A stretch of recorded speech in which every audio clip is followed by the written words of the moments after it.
she understands there's this element of isolation that is huge, that plays a big part because the public doesn't want to see that. They want to move past the war. So there's this element of where society has distanced themselves from the people that need the most connection. They're getting the least amount of connection. Welcome to the Recap Book Chat. We are a mother and daughter duo conversing about books over a cup of joe. Seeking truth to help us glow. Ready, set, let's grow! Welcome to the Recap Book Chat. Thank you so much for stopping by today.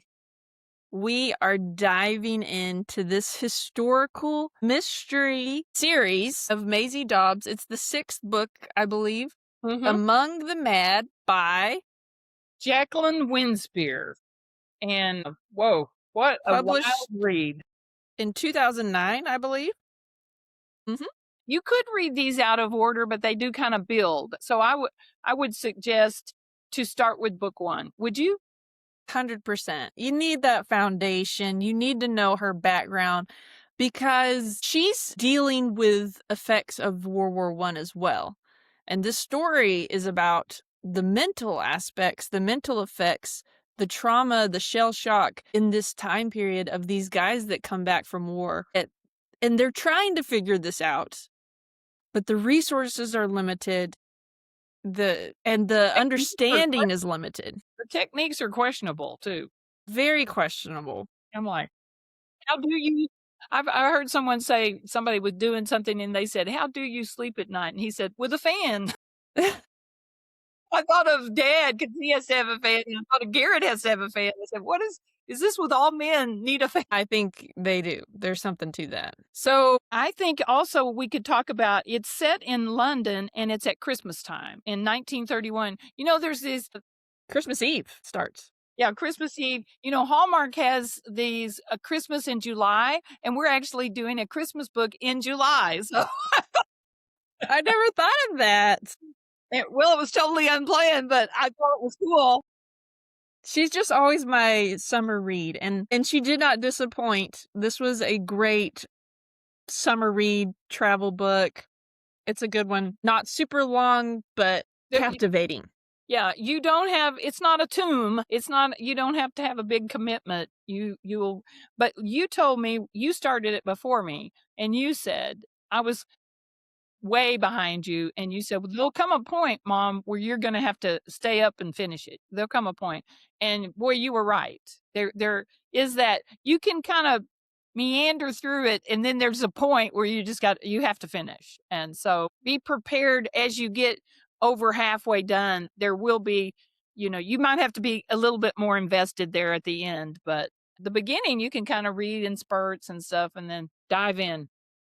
So, I mean, and it gets you from the beginning. Like she's walking down a street and she sees a veteran, an amputee, who's homeless, who's looks like a beggar on the street. She's going to give money and he blows himself up. And so she's a witness to that. And this is happening right in front of her. And it did bother me that she didn't tell her dad. Because again, then she goes from that to go have Christmas with her dad. Well, at least the police guy, Stratton, made her go to the hospital. She wasn't even going to go to the hospital. She ended up getting a concussion. Yeah. And she's like, I'm okay. Yeah, she does. She's very secretive. Like she's not open with her dad, but she did save Billy's life because she sent Billy away. I mean, Billy, she didn't save her own, but she had a feeling something was going to happen. Yeah. And they called that a Mills something. I forgot what it was called, but I was like, what is that? But it was a grenade. If you read a Mills bomb or something. Yeah. It was like a handmade explosive device. Like we're supposed to know what that was. And then when they question Billy, they kind of say, are you sure that that's what it was? And he's like, I've been, he's been through the war too. All these people are broken. And some of them are broken. Like you said, he was an amputee. And then his other leg didn't work because he had it out he couldn't bring it in. So they're broken on the outside. You can see those. And those people got pensions. But if you're broken on the inside, You don't. And I didn't know that. I wasn't aware of that. And also at one point there was a doctor that said the government said if they looked okay, like if you had all the parts, send them back to the front line. But this right here, and they don't call it PTSD, they call it shell shock. They talk about that noise bothered some people more than others. Well, I noticed in classes, I had a fellow teacher once, and her classroom was bedlam always. And I know the kids that had that tendency to not d and I had a couple of them because I was a special ed teacher. They didn't do well in her class, and I tried to tell her, "You need to tone the noise down a bit." And she said, "Well, it doesn't bother us." And I said, "It bothers her. It bothers her because she always has a headache, and this was back before people could wear headgear to, dull that sound." And it and he acted like this doctor saying, in the foxhole, some of them are just like, they can't handle it. And I don't think we realize that because everybody's different. Everybody's different. I And mean, my oldest son, when he was in public school, he was always complaining about the lunchroom was just insanely loud. And so we ended up getting or plugs for his ears that I would put in his lunchbox just because he kind of had that same reaction. And then they fixed that by saying, okay, no one can talk and then you're just watching TV. So I don't think that was a good solution either. But wow, they went from one thing to another. one extreme to the other, yeah. They And went from they just everybody's one talking ditch and nobody's to saying. the other ditch Yeah. instead of just on that thin edge of a razor blade is where we're all operating. But that's hard to negotiate, to say, then you've got to have a monitor in there and say, no, we're not Yeah. doing, we're not screaming. So we'll just to summarize. So after she sees this and after Christmas, the authorities, they get this threatening letter that mentions her name and about this mass loss that's going to come and all of this. And so she is essentially pulled into this investigation because she is mentioned by the Scotland Yard. They have a special branch.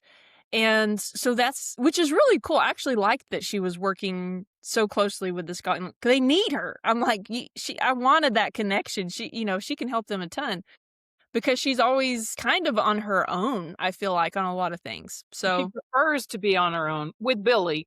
Billy. He's insightful. And I noticed, then I got the feeling that they weren't just wanting her help, but they thought she was involved in some way. Because she was mentioned. Yeah. Yeah. And that kind of bothered me because I'm like, But And the other interesting thing is there's multiple branches. So there's different secret branches, and they don't necessarily like each other as human nature goes. And so they're competitive. they're competitive, but they're supposed to be Territory. working together, but they're not sharing information. Kind of like the FBI and the CIA. Yeah.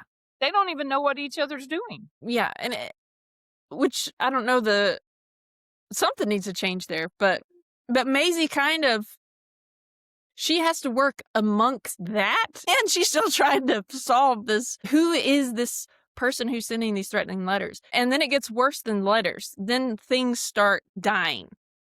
And they know it's a chemical component. They know this person is good with chemicals. And I mean, talk about, it's intense. It is intense and I didn't know how bad mustard gas was. And this is worse than mustard gas, but Chlorine, it looked like chlorine gas or something. It's terrible. I mean, that's why, I don't know if you know, Walter Brennan's voice is kind of high and all that. That was mustard gas that caused that. And it's permanent. He's in that John Wayne movie that we like. What is, the name of it? Where he says, "Weren't my fault, were it?" But he has that unique voice that everybody knew him. He was also in The Real McCoys, but who would have thought that was from mustard gas, Well, and apparently that was a small dosage, because from what is described in here and what they see, some of the murders that happen, it's bad. It's like skin falling off. You're completely asphyxiated. Like it's very intense. So extremely cruel way to die. War is never pretty. It is never. It takes a different shape, because I'm reading that 1776, and somebody came upon a body that was covered in lice. covered in lice. I mean, so for a body to be covered in lice and you to be able to see it, his lice are kind of invisible, you know. And it talked about dysentery and all that. I just thought it's just so, I mean, we should have a level of respect for these soldiers who have done that. You know, I hear people say, thank you for your service. And we should just, you know, like we stand on the shoulders of these people who have done this. And sometimes we forget, like the Maisie's, she was like a nurse, and her that first novel, she meets a doctor, you know, and he was wounded and all that kind of stuff. Usually, if we follow our outline there, you've already talked about the backstory and the setting. And so the main characters, you want to do the roll call? Yeah, roll call. And so first up there, we have our hero. We have our protagonist, Maisie Dobbs, our brilliant, compassionate private investigator, which with this gift of understanding the human mind, essentially, and she's a psychologist. If you haven't read the first one, and again, like you said, you have to go back and you see how she is at where she is now, because in this time period, a woman working like she works is unheard of. And the fact that she came from a much lower class, so she's at a higher class now. And so to really get that backstory, you have to go back to the first book and see how she is at the level she's at, how she rose through education and nursing and then wartime to where she's at now. Very empathetic. Love Maisie, and we both love this about Maisie. We've talked about it before. She is not in a rush. She is very methodical. She takes notes. She has this, what do they call it? The board. Yeah, she rolls it up. With pins in it. He calls it the map. A map. Yeah. Just very helps think through things, makes connections. But then the way that she does care about people, even this person that they're trying to stop, this person who's crazy, who's trying to kill a bunch of people, she still has empathy for them. Like, what caused them to be this way? She understands there's this element of isolation that is huge, that plays a big part, because the public doesn't want to see that. They don't want to see, they want to move past the war. So when you keep seeing these injured veterans, or they know this one drools and has a limp, and people don't want to see that. And so there's this element of where society has distanced themselves from the people that need the most connection. They're getting the least amount of connection. Which connects with that book we read, Ladies of the Lake. Remember when that exploded? Everybody in Canada at that place was wounded, and they call them the walking wounded. So Yes. It would be better if everybody was that way, you know, because then you would, like the scarred and all that. But you're right, they just want to turn their head or run. But Maisie, they want to move forward. Yeah, Maisie gives them money. She always is kind. I think even the guy sending the notes, we're privy to his diary that he's keeping, and he said she was different. She was caring, and he caught that and he's watching her. And then this next character that's real important is Billy. And tell us about Billy. Billy is her cohort. He works for her, but she takes care of him, man. And Billy's had problems too. In some of the past books we've read, he's had problems. But this time it's his wife, and they lost a child, and his wife cannot get over it. Doreen. It's so, and like you said, Maisie's so invested. She's very invested, and she wants to help Doreen, you know, and she got Christmas presents for all for the boys, and gave him a bonus check, and she's just very caring, but not in a flamboyant way, in a very just like matter of fact, you know. And I think she gets some of that from her dad, because her dad helps keep her grounded. You know, she did rise above, like you said, her level, but then she does love to go spend time with Frankie, her dad, and then she seems to, because this is a quote from Frankie, and now he's talking about London, and now it's full of people out of work. Then, of course, there's them who's got too much, mind you. That's always been the way. But it seems, I don't know, a desperate sort of place to me. So, and that kind of lets you know how London is right now because no one wants to hire these people. A lot of people need work, Well, it and is the Great Depression. yeah, It's a hard time for just a normal person. So think about someone who doesn't have the physical capabilities, like because of war, they're going to have an even much harder time finding employment. And Billy is also, he's a World War I veteran. In other books, there's some issues that come up that he has to deal with too. I mean, it is powerful. And then you get a very colorful character, McFarlane, and he is. I had some quotes by him because he is very colorful. He's like a take charge kind of guy. And he's the one that invites Maisie in. But man, when he calls her, like he sends something, you got to be there, lickety split. And but I liked him. I I liked him. liked him too. Yeah. He's the chief superintendent of the Scotland Yard, so he's kind of over everything. But he has dealt with Maurice in the past, so he kind of understands how Maurice worked, who was Maisie's mentor. And so I like that he gives her some space to do things that are unconventional. Yeah, he does respect her. You can tell. He doesn't always agree with her because, I think Stratton, the guy under him, he said McFarlane is under a lot of pressure. So he's pushing and pushing, but like we said, that's not Maisie's way. Maisie, and on that map that they work on, it's kind of like those police shows where they're writing on the glass, everything is written down because you don't know what might be important later on. So she was doing this way before it was a thing. Which was interesting because in our minds, we've seen those TV shows. We think they've always done that. But at this time period, that was not police protocol. They didn't do that. So seeing her do that, they're like, what are you doing? So And Billy's good to bring it. And I love that she like gives Billy a job to do. He goes and and it did make me think she's so much more efficient than Scotland Yard. They have a lot more people, and that secret branch has a lot more people than her. But actually, she got more done mhm, with just her and Billy. So sometimes less is more. Don't you think? that's true.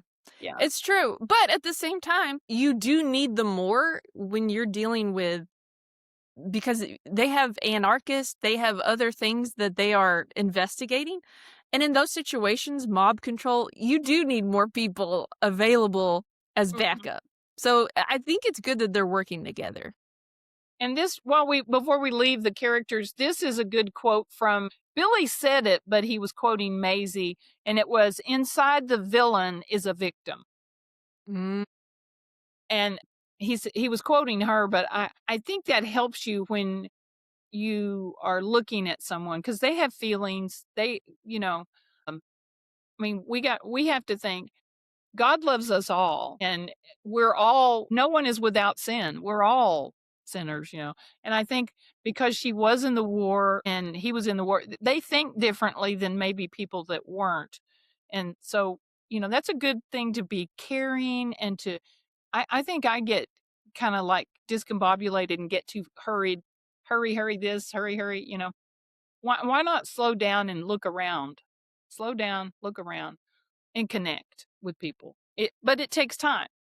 And Cynthia, who teaches in jail with me, when I would do the jail lesson, I would go to the edge, and she said, "You leave no margin." And I thought that's how my life is. I need to leave margin. I know, but on a piece of paper, just go all the way to the end. But if there's a margin, then if you have a second thought, you could write it in there or something. Like I love the books that have a lot of margin, don't you? yeah, breathing room. Yeah. And so in our life, I've talked about that before. Margin. And Maisie is for Maisie and margin. There we go.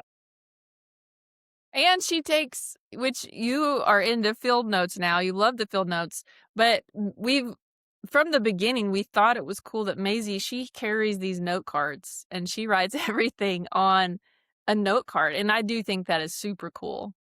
So she would have used field notes had they been around. Definitely she would have. She would have used these. So thank you for these. These are Mhm. and I feel like Maisie, when I have a thought, I can write it down because she is right. In school, we would do brainstorming activities before we did, like if it was the month of October, we would brainstorm all things October. And And usually I would get a color also, and we would do that and just brainstorm everything. And I said, there's no wrong answer. It's a brainstorm. And sometime that word that you thought, man, where is this kid at? We would use it and it would connect. So, I love that she just writes down, is it important? You don't know. Because during a brainstorm, you don't have time. You're not supposed to think about it. You're just supposed to, because we don't use all of our brain. We've got a lot of stuff up here and just get it out. And we can only I used to know this statistic. I can't remember the exact number, but there's only so much data that we can take in at a time. And that's why you will have different people at the same event who experience it differently because they're taking in different pieces of data. So that's why it is important to get multiple witnesses to get a fuller picture of what happened. But again, that's part of when you're just taking notes. I feel like you can take in more data because you're not holding on to it. You're just writing it down and what's going on. So you can take in more data. I've heard that described as like looking in a window of a house. If you look in a window of a house, your view is pretty limited. But if you went in and looked in other windows all around the house, I used to read a book to Jonah. He loved it was like the 7 blind mice. And each one was feeling of an elephant, and they would describe it like, oh, it's a rope. It's a fan, depending on that. But only one of the mice felt all over the elephant. And I think I know I am. I'm like, oh yeah, it's a rope. It's a rope, write it down. Instead of, because that's where humility comes in. If we're humble and say, well, did I miss something? And she's very humble because she's like I said, moving slowly, and then she picks up on things. And McFarlane needs to slow down. He's type A personality all the way. And it's good to see that clash. And that's probably why Jacqueline Winspear, that was part of her craft. Someone totally the opposite of Maisie, where she notices all of these things. But I feel like we do need those type A people too to kind of help us push the ball down the road. And again, the pressure for him, the prime minister's life is being threatened. So of course there is a lot of pressure. But let's move on to what does it mean? We've talked a little bit about what it says. A little bit of what it means, but what does it mean to you? What are some themes that you pulled out or see? Well, my theme, you mentioned this once before to me, that every Maisie book addresses something. Like one of them was all about revenge. And she really did a deep dive on revenge and how unhealthy that is and all that. Well, on this one, it really opened the door about people that your heart can have trouble, your lungs, your all this. We don't concentrate on the brain, but the brain can have problems too. So she did a deep dive on Among the Mad, and I never even caught that until you were reading it and you said it's about mental illness, which now we can talk about that.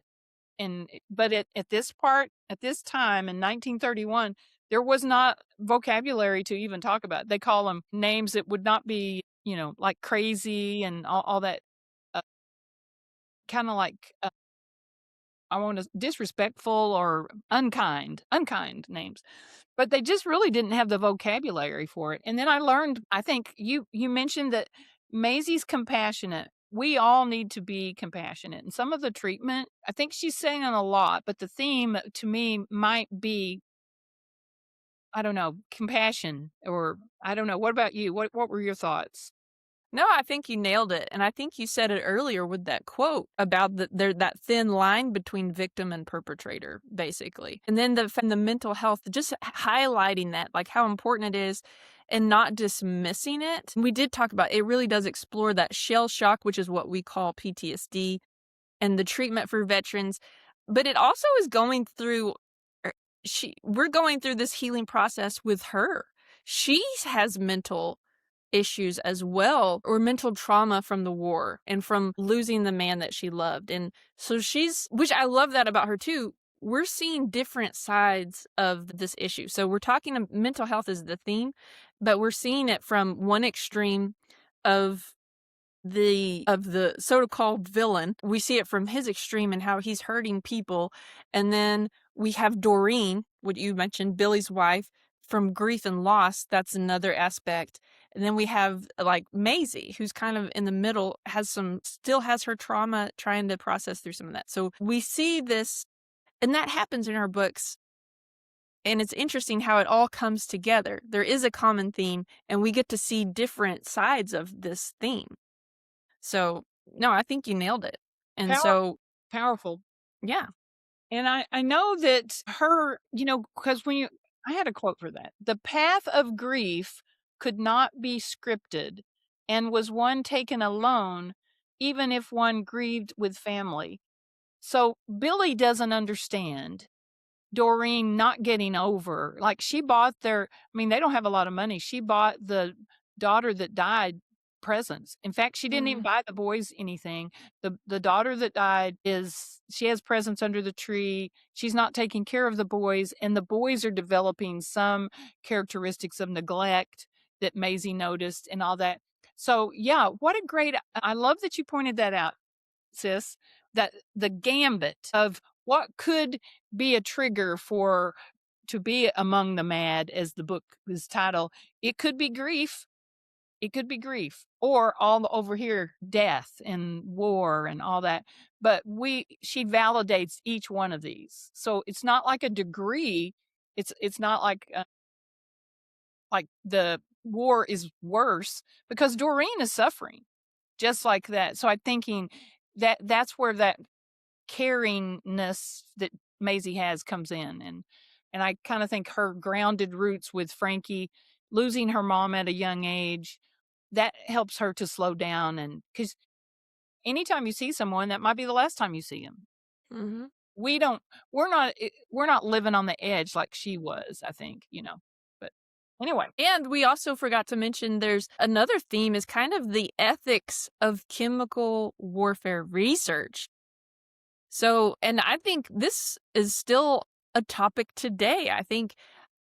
I feel like we have gotten better, and there's laws in place now. I think sometimes those get broken, and again, I understand that the urgency when you're hit with this chemical warfare that you've never seen before. The British government's like, we got to understand this. We got to come up with something comparable. So there's this push of this chemical warfare development, but the way that they do it and the ethics behind it, it gets very muddled, I should say. Sometimes the end is not justified by the means, or something to that effect. Even so much as Doreen's treatment for her grief is like insulin therapy to shock her system. I'd never heard of that. And she's like wasted away to nothing. And then kind of is almost nonverbal. I'm like, how can that be a good thing? Yeah. And that was kind of tied in with going back to that theme of the classes and stuff too, because those who could afford better care the facilities were better. They had newer advanced methods. And so, as we know, Doreen and Billy, they're on the lower end. And so what is available to them is what's the word? Archaic therapy that has been proven to be inefficient. So why is that still being used? But again, we ride a dead horse. They do that in education. Like, well, we know this teaching to the test does not benefit kids. Well, why are we doing it? Because, well, we want to look good. It's pride. I think this is what I think. You know why? Because the people, think about how much money, and that's how it works. And this is sad, but someone says, well, I have this test, and they can put it in whatever bow they want.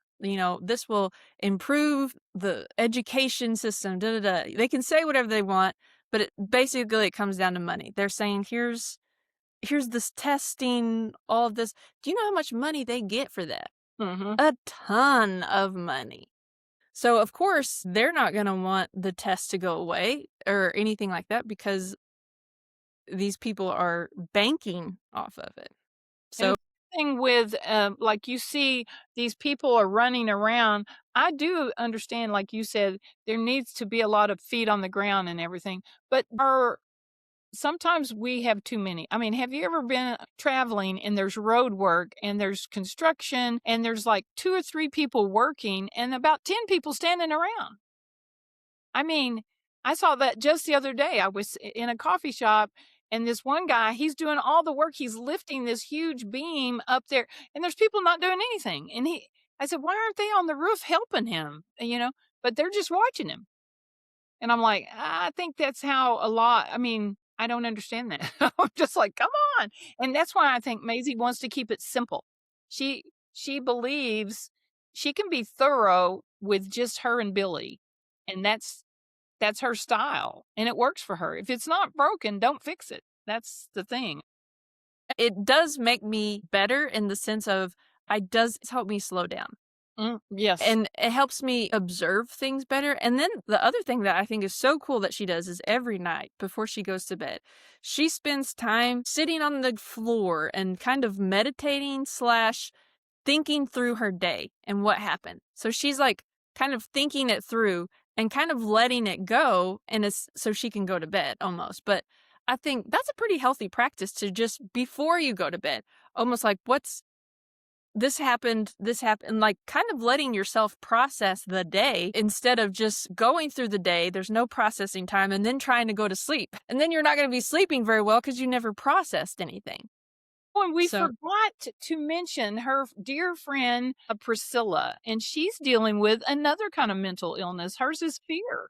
That's right. Totally forgot that. And Maisie so steps up. So she has to put Priscilla on the back burner a lot of times. But in this one, she's helping Priscilla because Priscilla, if you've read the earlier books, lost her brothers, all of them, and in the war. And she was also a nurse in the war. Yeah. And she's dealing with, and she has, on the outside, Priscilla looks great. She has a loving husband. She has healthy boys and all that. But she thinks that she's going to lose the boys because she lost her brothers. And this quote was so cool because it goes with a book we read, but face your dragons. And she's wanting her to know that the boys are fine because she feels like Priscilla's drinking too much. And, I think, alcohol doesn't solve the problem, but it makes you not think about it. It kind of diminishes the strength of that. But Maisie steps up and, she's thorough. I put that as a word to describe her because she does dot her I's and cross her T's, and she knows that Priscilla needs her. And man, she stepped up. I was proud of her. You're right. That's a great another aspect of war in mental health, which again I like that you pointed that out, is because it's hard to tell. Mm-hmm. You said the people on the outside wouldn't know. Like in Maisie, she had to read between the lines, and because she was avoiding going back to her family home. Why was she avoiding that? And so she tied all that together. But yeah, great job of pulling that out. So what was your one word summary for this book? I went with caring because it described Maisie, but I had 3: thorough, grief, and caring. But if I had to pick one, I probably would go with caring. But you're right, there's so many. What about you? I went with isolation. I'm going to write that one down. That's good. I feel like, and that was another theme through the book. And again, we talked about a little bit earlier, the isolation of especially this one, the villain, so to speak, was isolated from people. And the more isolated we are, the more apathetic we become towards humanity and the more atrocities we can commit without feeling bad. But I love that Maisie's so humble that she sees that she struggles with that too, that she has isolated herself. And when we see her take steps to improve that just with Priscilla, that's another reason why she realizes I'm kind of isolating myself just like the person I'm trying to find is doing. And then valuing those connections. And we see her get a camera. We see her learn how to take pictures, which is so cool. And then have that in her home to remind her that connection's important. So that was my word, isolation. I did have on this little journal that my friend Kathy got me, it says favorite character, which naturally in this one is going to be Maisie, but least favorite was these people were the parents of the man who he was a genius. He was a genius. brilliant, but they sent, and they're over this orphanage, and they're pouring their heart into the orphans, but they won't take care of their son. They send him away when he was 6 years old. So that comes with attachment. I mean, they're talk about detached. So man, that fits with your isolation. Yeah, whoa. And if you don't, sometimes I think if kids are they go to sports, they go to dance, they go to gymnastics, but there comes a time where kids need to just be kids. Take them to the park, just let them play. I mean, I do think that is healthy attachment instead of, we are in America driven, like you say, what do you call that? Performance based. Instead of just giving them time. I mean, I remember when you guys were little, sometimes we would go to town and just go, I know, forgive me, but go to Sonic and get some food and go to the park, and you guys would just play. And you loved it. I mean, because we lived in the country, you'd think, why are we going to the park? Well, there was playground equipment, and it was just different, and you guys loved it. And you can talk to someone if you want, and kids are usually pretty open to that. I had a great quote from Maisie. Wait, but hold your quote just a second. I wanted to tie in with that. Hold my quote. Hold your quote. When you're talking about that, it made me think of, we have the stereotype of PK, the preacher's kids. And I see that come in with what you were talking about, that the family with the genius boy, they were pouring into the orphans, but they weren't doing it to their own son. And I think preachers sometimes do that. They will pour into their congregation and not their own family. And then that's why I think the preacher's kid stereotype is true a lot of times, where the preacher's kid will rebel and go off in this direction because they didn't have that connection, because their father was so focused on pouring into other people. So I think it's an important thing that you pulled out there in, I can't remember the book right now that we did, Habits of the Household, maybe. But if you want to change the world, start with love your family. Well, that was Jacob's book, Jacob Hudgens. Okay. The rules. Rules of the household, or something like that. But that rules, yeah. So that's most important, that your family is a gift. And sometimes it's good to pour into others. I mean, helping orphans, that's biblical. You should do that, but not at the sacrifice of your own family. Because yes. So I think that's a great point that you pulled out. Well, I think that is huge. And as you know, I was a working mom, and that was hard. And yeah, because you said you would see people hugging me and all that kind of stuff. And it's a balancing act. But when you try to do two roles, but I mean, they did not try to do two roles. They just stuck with that one role. And that's where prayer helps to guide you so much, that God will help you and give you wisdom and discernment, and you can do it. I got the blessing of getting to teach all three of you in a classroom, and I wouldn't have done that. And it was so enlightening, because you were my favorite teacher, so it worked out. Yeah, that's really good. But I mean, in a bigger school, we wouldn't have been able to do that. And I know what you are as a student.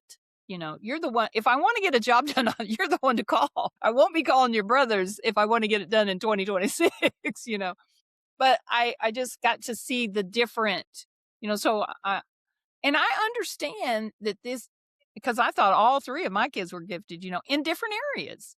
But I think all kids are gifted in different areas. Like, I don't think in our country, they just think in school it's one way, or it's not what it's who you know.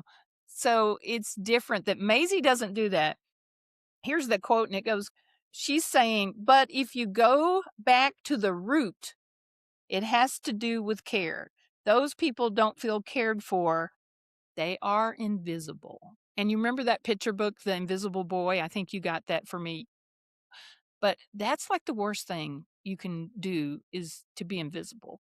I mean, yell at a kid, people think that's terrible. No, you're acknowledging the kid. But to totally neglect the kid. We don't want that to be, there's better ways, but yes, I hear what you're saying, that's better than being invisible. He was just totally ignored, and I think that C.S. Lewis had a little problem with that, because his dad was grieving the loss of his wife, and then they were just sent away to the school. And you see that happened a lot, like in Emma M. Lyon, she was sent to school. And sometimes if you don't have a parent, well, that would be the place to. But there is that isolation when you're just around. You lose you have no mentor. You need someone older. In your. Well, and our family gives us roots. You need roots. Mhm. And so that's the connection and that's that grounding. And you said that with Frankie, and he does that. I mean, Maisie has roots. She is grounded. So that's an important part of that sanity, I think, is having those connections in people. And we see that the perpetrator did not have that. He did not have roots. And she feels for him. But it's a serious book, but it has some fun on the side. And here's some little quips. McFarlane, he calls a conversation a chin wag. So we've had a chin wag today, which I thought was cute. And then another one, they're talking, and he says, and I thought you could tell this to Garrett, who does not like the long meetings at his work, Well, this will never get the eggs cooked. I think that's pretty cool. I mean, because meetings can go on and on and on, but somebody needs to say, well, this will never get the eggs cooked. Well, this will never get the eggs cooked. So I guess that's a wrap on Maisie Dobbs, book number 6, Among the Mad. And we thank you for joining us. This will knock your socks off. If you want to get the eggs cooked, get a Maisie book. Start getting a reading traditions. I think that's pretty cool to kind of get in what shall we call it, a reading routine. Or reading rhythm. Oh, I like that one even better, reading rhythm. And we are just so happy to get to talk. To have a chin wag with you today about this book. Let's connect. To reflect. Catch you on the next one.